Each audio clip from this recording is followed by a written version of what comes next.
오늘은 아주 중요한 이야기를 나누고자 합니다. 모든 말씀이 다 중요하지만 예수 믿고 교회를 다니면서 어쩌면 가장 중요한 부분이라 할 수 있는 십자가에 대한 이야기입니다.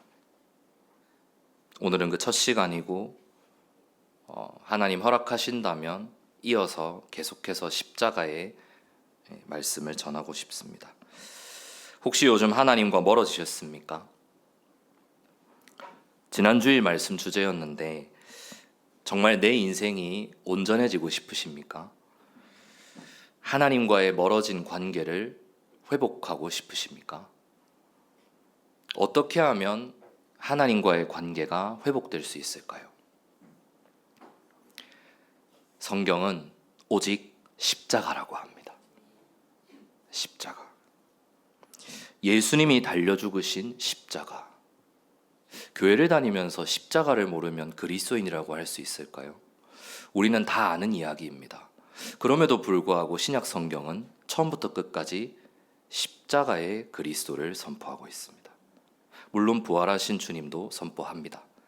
그러니까 연결되어 있는 거죠. 십자가가 없으면 부활도 없으니까. 주님이 달리신 십자가, 십자가를 바라볼 때, 십자가를 묵상할 때, 우리가 이 묵상이라는 게 현대 시대에 특별히 더 중요한 것 같습니다. 미디어, 이 매체, 스마트폰 이런 게 없었던 시절에는 제 기억에도 제 수중에 스마트폰이 없었던 시절에는 그래도 좀 더 생각할 수 있는 시간이 있지 않았는가라고 생각합니다. 물론 이것을 어떻게 활용하느냐에 따라 스마트폰의 메모장, 스마트폰의 AI 모든 걸 다 활용해서 우리의 생각을 정리하고 기록할 수도 있겠죠. 근데 우리가 과연 그것만 할까요? 이 미디어라는 게 우리가 묵상을 깊이 못하게 만드는 하나의 또 큰 방해거리가 됩니다. 그래서 특별히 현대 시대에 말씀 묵상, 특별히 십자가에 대한 묵상 참 더 필요한 것 같은데, 이 십자가를 묵상하고 더 깊이 생각할 때 하나님과의 관계가 회복됩니다. 왜냐하면 하나님이 우리와 화해하시는 방식, 그것이 바로 십자가였기 때문입니다. 십자가가 아니라면 우리는 영원한 하나님의 원수였다. 성경이 그렇게 증거합니다. 복음을 오해하시면 안 돼요. 우리가 보통 하나님은 여러분을 사랑하십니다 이러니까 사랑만 강조하게 되는데, 사랑의 결정체가 바로 십자가입니다. 그래서 왜 예수님이 십자가에 달리셔야만 했는가를 깊이 들여다봐야 합니다. 물론 우리를 사랑하시니까 십자가에 죽으셨죠. 근데 왜 죽으셨냐고요? 왜 죽으셨어야만 했는가? 왜 그렇게까지 하셨어야만 했는가? 이게 바로 그리스도인의 가장 중요한 진리이지 않겠습니까? 성경의 진리이고. 그래서 오늘은 십자가, 예수님이 십자가에서 이루신 일은 무엇인가? 예수님이 십자가에 달리심으로, 죽으심으로 도대체 무슨 일이 일어났고, 예수님이 십자가에 죽으신 것은 무슨 의미가 있는가? 이것을 이야기하고자 합니다. 우리가 예수님을 믿는다는 것은 곧 예수님을 알아가는 것이고요. 그분이 달리신 십자가를 알아가는 것입니다. 바울이 신약성경 로마서부터 히브리서까지 사도 바울이 썼는데 왜 계속해서 다른 이야기를 하지 않고 그리스도의 십자가만 이야기할까요? 그분의 죽으심과 부활만을 얘기할까요? 자세히 뜯어보면 우리의 구원의 모든 소망과 근거도 다 그분의 십자가였습니다. 성경이 그것을 이야기하고 있습니다. 그래서 그분을 알아가는 것이 신앙이고, 우리 예수님이 아버지 하나님 앞에 드린 요한복음 17장의 기도에서도 이것이 영원한 생명이오니 곧 아버지께서 유일하신 참 하나님이신 것과 그분께서 보내주신 예수 그리스도를 아는 것입니다. knowing. 그분을 계속해서 알아가야 되는 거죠.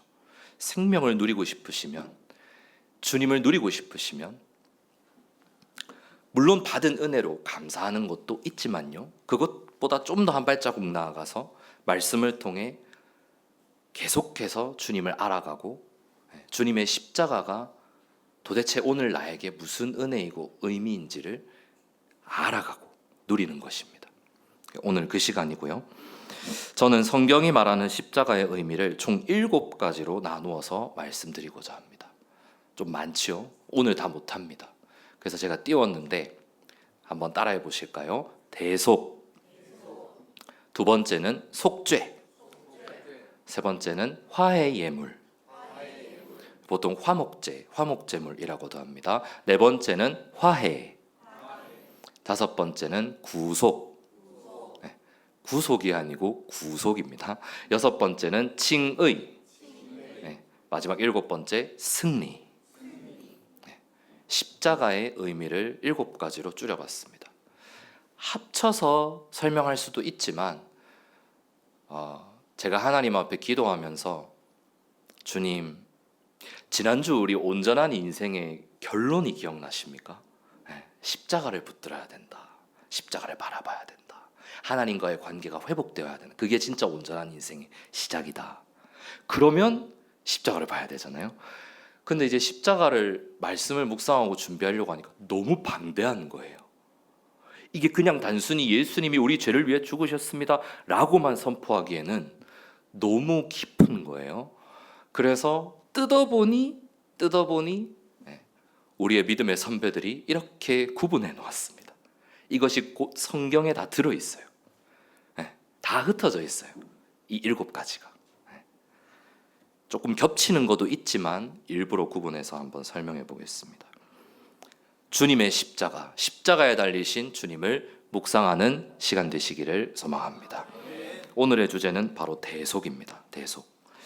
대속의 핵심은 아주 단순하지만 깊은데요. 한마디로 말하면 예수님이 나를 대신하여 내가 서야 될 그 자리에 서셨다 입니다.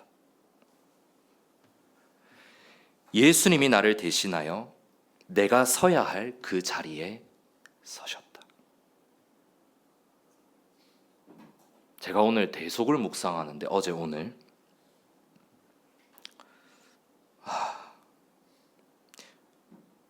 이게 예수님이 나를 위해 죽으셨다. 내 죄를 위해 씻으시려고 십자가에서 주님의 물과 피를 쏟으셨다. 항상 그렇게 통으로 이해를 했었는데 하나하나 뜯어보니 대속만 생각하고 묵상하다 보니 이게 또 다른 은혜가 있더라고요. 정말 신기한 건 이게 갑자기 2000년 전에 예수님이 튀어나와서 십자가에 달리신 게 아니고요. 이 대속의 의미가 어디에서부터 나오냐면 구약 성경 창세기에서부터 나옵니다. 대속의 의미를 미리 보여주는 장면이 창세기 22장인데요. 아브라함이 이제 이삭을 바치는 장면. 22장 13절을 보시면 이렇게 나와 있습니다.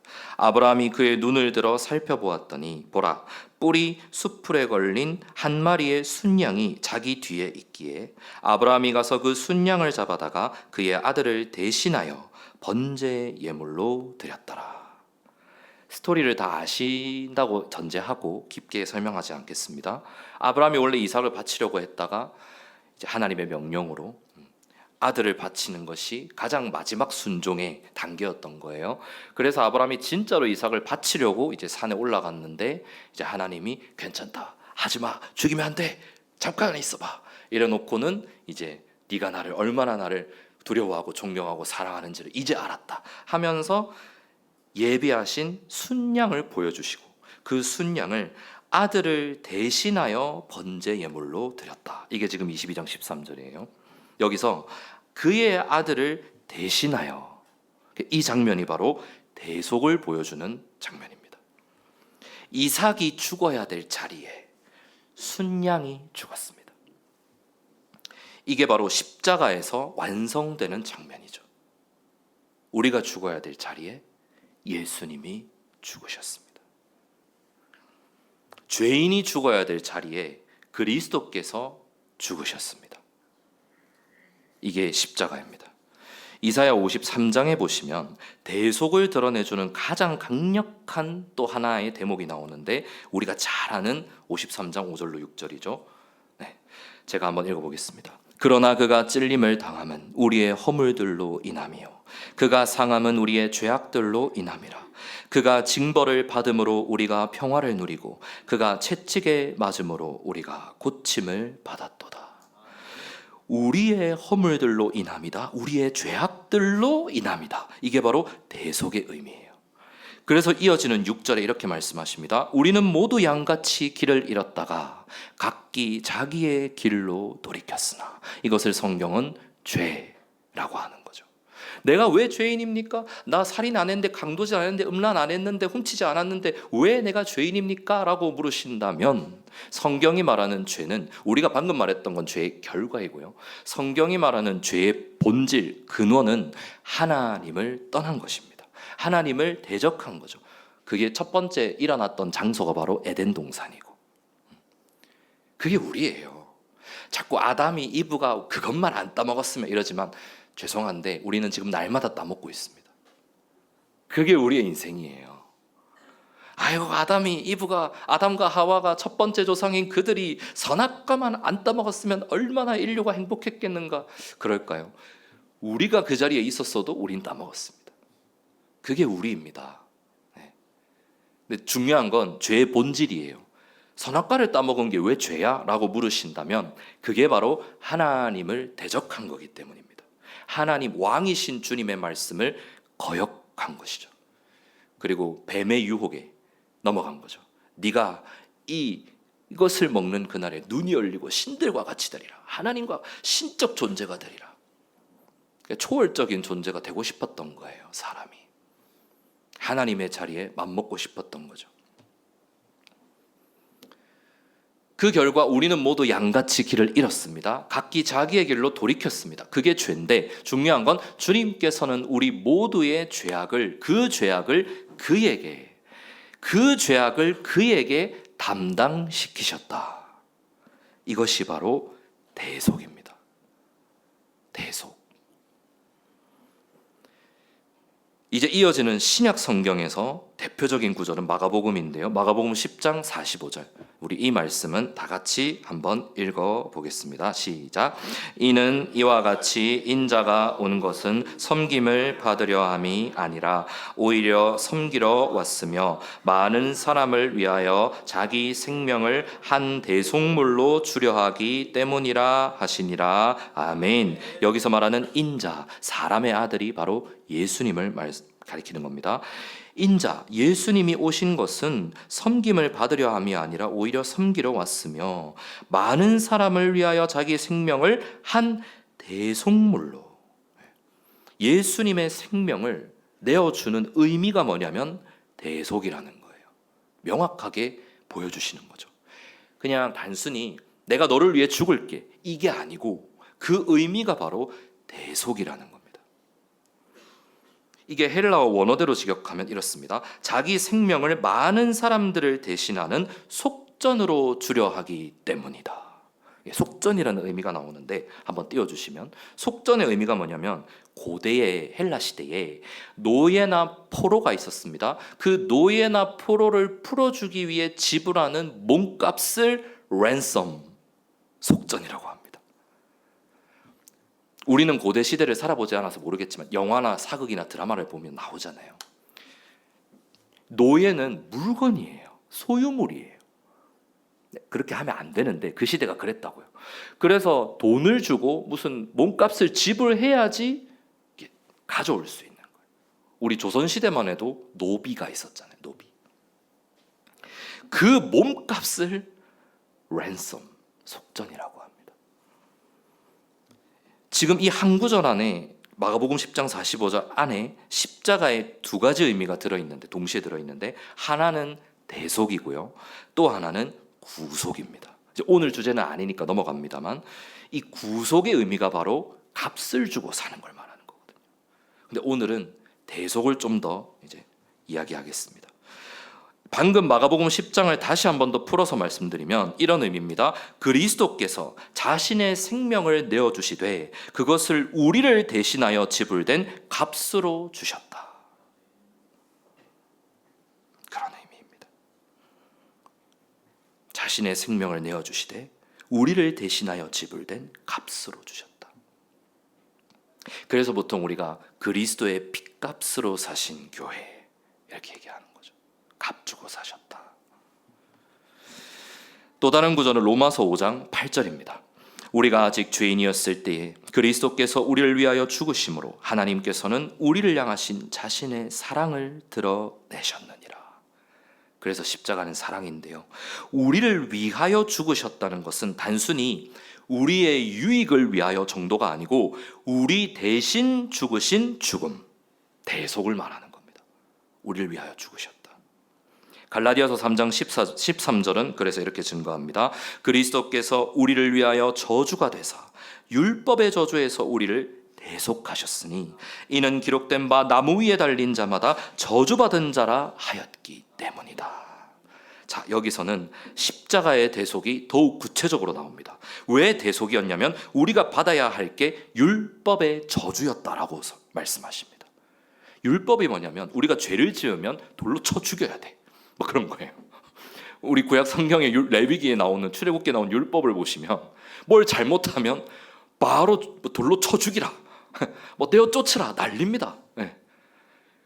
그렇게 받아야 될 우리의 형벌, 율법의 저주, 그것을 그리스도께서 대신 받으신 거예요. 그러니까 주님이 달리신 십자가는 저주의 자리, 저주의 형벌입니다.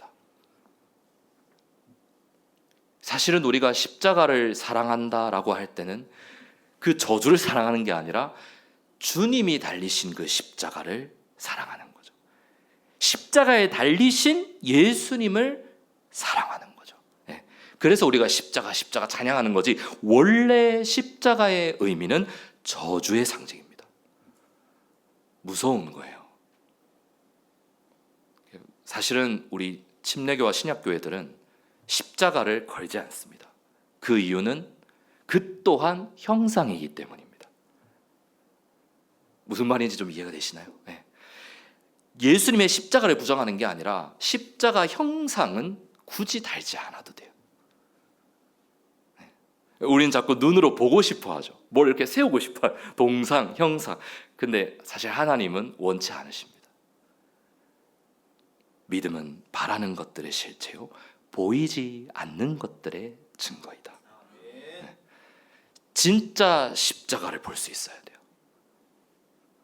우리 십자가 목걸이 한다고 되는 게 아니고, 우리 교회의 탑에 십자가를 세운다고 되는 게 아니고, 진짜 주님이 달리신 십자가를 볼 수 있어야 됩니다. 믿음의 눈으로. 주님께서 열어주시기를 소망합니다. 우리가 저주를 받아야 되는데 그리스도께서 우리 대신 그 저주를 받으신 곳이 십자가이다. 그래서 고린도후서 5장 21절은 이렇게 증거합니다. 하나님께서 죄를 알지도 못하신 그분을, 예수님을 우리를 위하여 죄로 삼으신 것은 우리로 하여금 그분 안에서 하나님의 의가 되게 하셨기 때문이다. 여기서 핵심은 우리를 위하여입니다. 우리를 위하여 예수님을 죄로 삼으셨다. 그분이 죄가 되신 거예요. 이걸 소위 우리가 컨트롤 C V라고 그러죠. 덮어 씌운 거예요. 그리고 우리는 어떻게 되냐면 그 결과로 하나님의 의를 입게 되는 거예요. 죄인이 의인이 되고, 소위 말하면 의인이 죄인이 된 거예요. 의로우신 주님이 죄가 되셔야만 죄인이 의인이 될 수 있었던 거예요. 그게 바로 십자가였습니다. 그래서 이것을 신학자들은 Great Exchange, 위대한 교환이라고 부릅니다. 의인이 죄가 되시고 죄인이 의인이 되는 그 장소가 바로 십자가였습니다. 그래서 이제 오늘 말씀으로 돌아오시면 베드로전서 2장 24절 우리 다 같이 한 목소리로 한번 읽어보겠습니다. 친히 나무 위에 달려 자신의 몸으로 우리의 죄들을 담당하셨으니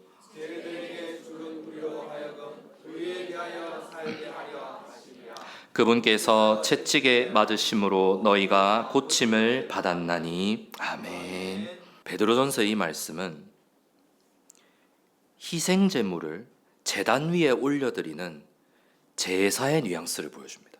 나무 위에 달려 자신의 몸으로 우리의 죄를 담당했다. 십자가는 살아있는 나무였거든요. 제사. 성경적으로 명확히 제사였습니다. 십자가는 단순한 순교가 아니라 누구를 위해 대신 죽는다, 그런 우리 같은 그런 순교의 의미가 아니고 우리의 죄를 자신의 몸에 짊어지고 드려진 예수님의 희생제사였다. 그걸 미리 보여준 장면이 아브라함의 이삭을 바치는 장면이에요. 그리고 그게 끝이 아니고 구약의 제사 제도가 피 뿌리는 이 짐승의 피를 흘려야만, 그 피를 제단에 뿌려야만 하나님이 받으시는 그 제사 있잖아요. 그 제사가 바로 그리스도의 십자가를 미리 보여주는 하나의 예표였습니다. 그래야만 우리 죄가 씻음 받았던 거예요, 구약시대는. 특히 레위기 16장에 속죄일이 아주 중요한데요. 레위기 16장에 보면 두 염소가 등장합니다. 하나는 죽임을 당하고 다른 하나는 광야로 보내집니다. 대제사장이 염소의 머리에 손을 얹고 이스라엘의 죄악을 고백합니다. 그 염소가 그들의 모든 죄악들을 짊어지고 라는 표현이 나와요. 그래서 여기 중요한 구조가 있는데 백성의 죄가 제물에게 전가되는 거예요. 염소 딱 손을 얹고 고백하는 순간 죄가 전가되는 거예요. 그 염소에게, 제물에게. 그리고 그 제물이, 희생 제물이 백성을 대신하여 죄를 담당하는 거예요. 이게 바로 대속을 보여주는 또 하나의 장면입니다. 이사야 53장은 아까 우리가 읽었던 그 말씀은 바로 이러한 제사를 그리스도께 적용하는 장면이죠. 그래서 우리 예수님은 단순히 희생당한 게 아니라 우리의 죄를 담당하는 하나님의 어린 양이셨다. 침례인 요한은 이렇게 선포합니다. 보라, 세상의 죄를 지고 가져가신 하나님의 어린 양이로다. Take away. 죄를 지고 가져가 버리셨다. 볼 때마다 느끼는 건데 구약시대의 마지막 대언자, 선지자답습니다. 예수님을 보는 순간 선포하잖아요. 세상 죄를 지고 가져가신 하나님의 어린 양이로다. 그래서 요한계시록에 보면 그 어린 양의 혼인잔치, 혼인만찬, 어린 양의 아내인 새 예루살렘이 나오고 그 어린 양이 오셔야만이 이제 이 하늘과 땅이 끝나는 거죠. 하나님의 어린 양, 그분이 희생 제물이었던 거죠. 이제 대속을 한 문장으로 한번 정리해 보겠습니다. 띄워주시면, 대속이란 죄인이 받아야 할 죄의 형벌과 저주를 죄 없으신 그리스도께서 그 죄인의 자리에 서서 대신 담당하신 것이다. 그게 어디라고요? 십자가.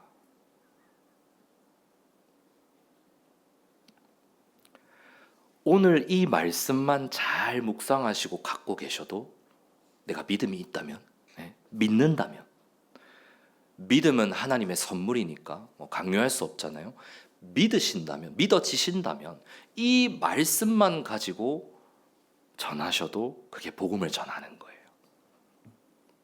물론 복음 안에 많죠. 예수님이 우리를 위하여 이 말씀이 육신이 오셨고 다 얘기할 수 있습니다. 예, 좋습니다. 그건 얼마든지 아시는 대로 하십시오. 근데 이 대속의 십자가를 드러내주는 것만으로도 엄청난 복음을 선포하는 겁니다. 복음은 정말 위대한 건데요. 우리가 생각할 때 그래서 막 전하지 못할 것 같잖아요. 근데 이게 복음입니다. 이게 어렵습니까? 그리스도께서 죄인이 받아야 할 죄의 형벌과 저주를 죄 없으신 그리스도께서 그 죄인의 자리에 서서 대신 담당하셨다. 그게 십자가이다. 예수님은 십자가에서 우리의 죄를 위해 죽으셨습니다. 복음을 전하신 거예요. 그러고 이제 더 완벽하게 전하려면 그분은 죽으신 것이 아니라 3일 만에 부활하셨습니다. 그분이 부활하셨기 때문에 우리는 영원히 살 수 있습니다. 천국에서 주님과 함께. 다른 의미로 정리를 해서 말씀드리면 그리스도께서 죄인의 자리에 서서 죄에 대한 하나님의 심판을 대신 담당하심으로 속죄를 이루셨다. 다음 주 주제가 속죄인데요. 죄를 속했다. 죄를 씻으셨다. 근데 그게 십자가는 사실은요, 하나님의 심판이었습니다. 하나님의 진노가 퍼부어진 곳이에요. 우리를 향하신 사랑 때문에 그 저주와 하나님의 진노와 심판이 예수님에게로 쏟아부어진 거예요. 그게 십자가입니다. 우리가 온몸으로, 온 인생으로 하나님의 진노와 저주를 받잖아요. 바로 지옥 가야 됩니다. 하나의 일말의 여유도 없어요. 근데 하나님이 그 일말의 여유를 남겨두신 게 바로 십자가입니다. 왜냐하면 우리가 돌아올 수 있는 길을 열어놓으신 거예요. 믿음이죠. 이 십자가, 하나님의 아들이신 그리스도가, 예수 그리스도가 너희의 죄를 대신 담당하여 하나님의 심판과 진노와 저주를 온몸으로 받은 것을 너희가 믿기만 하면, 회개하고 돌아오기만 하면 내가 용서하리라. 내가 받아주리라. 너희는 나의 자녀가 되리라. 오늘 주제는 아니지만 화해 예물, 화해까지 가면은 우리는 하나님의 원수였거든요. 우리가 생각하는 원수의 개념이 아니고 하나님은 오늘 중요한 부분이 있습니다. 십자가에서 이해를 하셔야 되는 부분이 뭐냐면 하나님은 죄를 보지 못하십니다. 아시겠습니까? 하나님이 우리를 사랑하신다고요? 근데 죄를 보지 못하십니다. 손도 못 대십니다. 그냥 깡그리 다 불로 태워야 돼. 물로 쓸어버리는 장면이 홍수이고. 아시겠습니까? 그게 우리가 생각하는 두려운 하나님, 공의의 하나님. 좀 더 크게 말하면 거룩하신 하나님이에요. 하나님은 거룩하시고 의로우시기 때문에, 죄가 없으시기 때문에, 완전하시기 때문에 죄를 볼 수가 없어요. 죄는 심판받아야 돼. 근데 우리 생각에도 그런 게 있지 않습니까? 정의, 우리가 법의 용어에서 정의라는 게 사라지면 법이 적용이 될 수 있을까요? 결국에 법은 정의를 위해서 있는 거잖아요. 네. 올바름을 위해서. 옳지 않은 것, 그릇된 것을, 잘못된 것을 심판하는 게 법이고, 우리 세상의 법도. 네. 잘못이 없으면 풀어주는 게 무죄, 너는 무죄, 죄가 없다. 그게 법이지 않습니까? 우리도 옳고 그름을 따집니다. 그게 어디서 왔을까요? 하나님의 속성에서 온 거예요. 하나님이 의로우시기 때문에. 우리도 하나님의 형상이 있기 때문에, 아직 남아있기 때문에 죄를 보면 싫은 거예요. 사실은 우리가 죄를 향해서 가고 있기도 하지만 동시에 우리는 죄가 싫어요. 우리도 죄를 보기 싫어. 같이 가고 싶지 않아요. 그래서 죄인을 보면 죽여버려, 사형시켜버려, 사형제도 부활시켜 난리잖아요. 그렇지 않습니까? 악랄한 극악한 범인을 보면, 죄인을 보면 사형제도를 부활시켜야 돼. 똑같이 그냥 벌을 받아야 돼. 20년형 말도 안 돼. 우리 막 이러잖아요. 도대체 그게 어디에서 온 건가요? 죄를 심판해야 된다는 거죠. 죄를 보고도 그냥 넘어갈 수 있다면 그게 어떻게 법인가요? 하나님이 그렇다고요. 완전하신 하나님이기 때문에 우리의 법보다도, 이 세상의 법, 정의보다도 훨씬 더 그 기준이 완벽하신 분이 하나님이십니다. 그렇다면 이 세상의 모든 죄인은 사실 죽어야 돼요. 죽음을 피해갈 수 없어요. 죄의 삭은 사망이다. 그래서 결론은 죄는 심판을 받아야 되는데 우리는 살려야 돼. 어떻게 하시겠습니까? 인간의 머리로는 답이 안 나와요. 사실 십자가는 엄청난 이 역설이 있는 장면이거든요. 죄는 심판을 받는데 사람은 살려야 돼. 어떻게 해야 됩니까?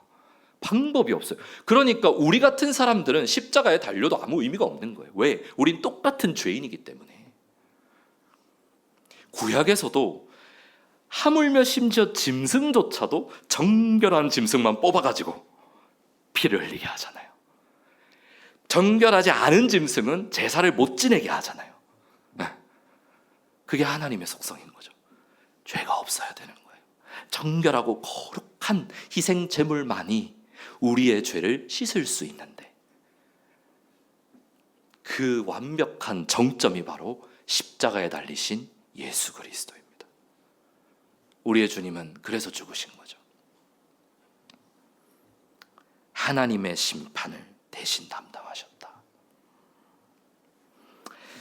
여기서 한 가지 중요한 부분이 있는데요. 십자가를 이해할 때 이렇게 이해하시면 안 됩니다. 성난 아버지가 무고한 아들에게 벌을 내린 사건이다. 그렇게 이해하시면 안 되고, 그렇게 되면 십자가의 의미가 왜곡됩니다. 신약 성경은 오히려 이렇게 증거합니다. 하나님께서 그리스도 안에 계시어 세상을 자신에게 화해하게 하셨다. 와, 하나님이 그리스도 안에 계셔서 세상을 자신에게 화해하게 하셨다. 사실은 하나님의 아들 예수님은 하나님이시죠. 삼위일체 하나님은 여기서 나오는 거예요. 예수님이 이 땅에 오셨을 때 왜 그 유대인들에게 막 돌로 쳐 죽임 당할 뻔했는지 아십니까? 신성모독이에요. 결국 십자가에 달린 것도 신성모독 때문에 달리셨거든요. 예수님은 뭐라고 하셨냐면, 아버지와 나와 아버지는 하나이니라. 거기서 끝났죠. 아버지의 뜻이 곧 내 뜻이고 내 뜻이 곧 아버지의 뜻. 이렇게 말할 수 있는 사람은 인류 역사상 아무도 없습니다. 예수님밖에 없어요. 그분은 태초에 말씀이 계시니라 말씀이 육신이 되어 우리 가운데 거하신 그 말씀이신 그리스도이죠. 하나님이시죠. 그래서 예수님 자신도 이렇게 말씀하십니다. 요한복음 10장 18절에 보시면, 제가 한번 읽어보겠습니다. 누가 내게서 생명을 빼앗아가는 것이 아니라 내가 스스로 생명을 내어놓는 것이다. 내게는 생명을 내어놓을 권능도 있고 다시 취할 권능도 있으니 이 명령을 나는 나의 아버지께로부터 받았느니라. 아버지가 아들을 억지로 십자가에 달리게 한 게 아니라는 거예요. 지금 제가 드리고 싶은 말씀은 예수님이 친히 순종하심으로 나무에 달리신 거예요. 그분의 의지로. 생명의 통치자이시거든요. 그분은 자신의 목숨뿐만 아니라 다른 사람의 목숨, 생명도 살리시는 분이잖아요. 나사로야 나오너라. 와, 그 엄청난 거 아닙니까? 말씀 한마디로 나흘 된 시체가 걸어 나오는. 그래서 이 십자가에는 아버지 하나님의 사랑과 뜻이 담겨 있고, 아들 예수님의 자발적인 희생이 들어있고, 성령 안에서 드려진 순종이 들어있고, 이 세 가지가 완벽하게 어우러집니다. 히브리서 9장 14절에는 이렇게 나와 있어요. 영원하신 성령님을 통하여 자신을 흠없이 하나님께 드리신 그리스도의 피라고 하십니다. 십자가는 아버지와 아들과 성령, 삼위 하나님의 완전한 구원 사역이었다. 결론을 내리겠습니다. 대속을 묵상할 때 핵심 문장을 말씀드릴게요. 내가 받아야 할 것을 그리스도께서 받으셨고 그리스도께 속한 것을 내가 은혜로 받았다. 다시 말씀드립니다. 내가 받아야 할 것을 그리스도께서 받으셨고 그리스도께 속한 것을 내가 은혜로 받았다. 내가 받아야 할 게 뭐였냐면 죄의 저주와 형벌입니다. 저는 두려워요. 만약에 십자가가 없었다면, 주님의 그 사랑이 없었다면 우리의 인생은 어떻게 됐을까? 그리고 이것을 만약에 우리가 듣지 못했고 믿지 못했다면 우리의 인생은 어떻게 됐을까?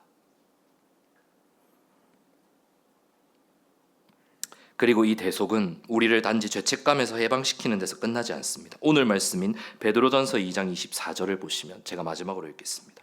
친히 나무 위에 달려 자신의 몸으로 우리의 죄들을 담당하셨으니 죄들에게 죽은 우리로 하여금 의에 대하여 살게 하려 하심이라. 대속의 목적은 단순히 용서받은 사람이 아니라 의에 대하여 살아가는 사람이에요. 자, 좋습니다. 내 죄를 용서받았다, 내 죄를 용서받았다, 할렐루야. 좋아요, 좋아요, 좋아요. 근데 거기서 끝나면 안 되고 의에 대하여 살아가야 돼. 의인으로서 살아가야 돼. 그게 진짜 하나님이 원하시는 대속의 목적입니다. 왜 네 죄를 용서해 줬는지 아느냐? 이제 그렇게 물으시는 거죠. 죄 용서받아서 그 다음에 뭐 할래? 이게 자유랑도 연결되는데, 나 자유 얻었네, 너 자유 얻었네, 우리 자유 얻었네, 구원을 얻었네, 자유함을 얻었습니다. 죄로부터의 자유함을 얻었습니다. 해방이 됐습니다. 할렐루야, 좋습니다. 내 마음대로 살아갈래요? 아니요. 그때부터 우리는 주님의 것입니다. 주님이 나를 위해 죽으셨다는 것은 다음번에 주제도 나오겠지만, 나는 이제 죄의 종이 아니라 하나님의 종인 거예요. 의의 종인 거예요. 그분의 것, 그분의 소유물인 거예요. 노예, 종이란 그런 뜻이잖아요. 값 주고 사셨다고요. 이제 우리는 내게 아니고 죄 거도 아니고 하나님의 것이다. 그래서 의인으로서 의에 대하여 살아가야 한다. 그게 하나님이 원하시는 대속의 진짜 목적입니다. 죄 용서함 받았습니다. 그러고만 있는 게 아니에요. 의인으로서 살아가야 돼요.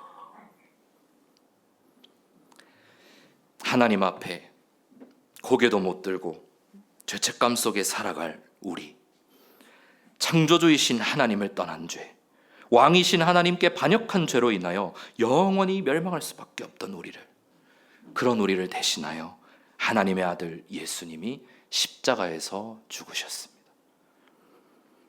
십자가에서 우리를 대속하신 예수 그리스도, 그분을 믿으십시오. 십자가에서 죽으심으로 대속을 이루신 하나님의 아들 예수 그리스도, 그분이 우리의 유일한 구주요 주님이십니다.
내